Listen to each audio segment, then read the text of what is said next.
En México, el matrimonio igualitario es un tema que ha estado en la agenda pública desde el año 2007, cuando en el entonces Distrito Federal se aprobaron las uniones civiles y luego en 2010 se admitió el matrimonio igualitario. Sin embargo, fue a partir de junio de 2015 cuando la Suprema Corte de Justicia de la Nación emitió la resolución de jurisprudencia que obligó a todos los jueces del país a amparar este tipo de matrimonios.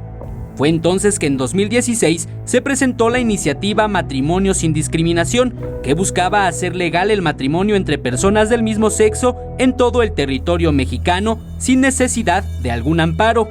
Pero debido a que en México cada estado decide sus propias políticas civiles por su autonomía y soberanía, el proyecto fue rechazado, dando paso a la discusión en los congresos locales. A partir de entonces y a la fecha, solo 19 entidades se han sumado a la iniciativa y han aprobado el matrimonio igualitario. En 2010 se aprobó en la Ciudad de México, en 2012 en Quintana Roo, en 2014 en Coahuila, en 2015 lo aprobaron Chihuahua y Nayarit. Un año después, en 2016, los congresos de Jalisco, Campeche, Colima, Michoacán y Morelos también lo aprobaron. En 2017 se sumaron Chiapas, Puebla y Baja California.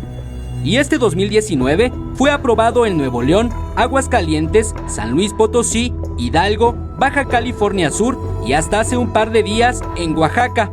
De esta manera, en 13 entidades federativas de la República Mexicana todavía no se garantiza este derecho mandatado por la Suprema Corte de Justicia de la Nación. Eric Pinto, 21 Noticias.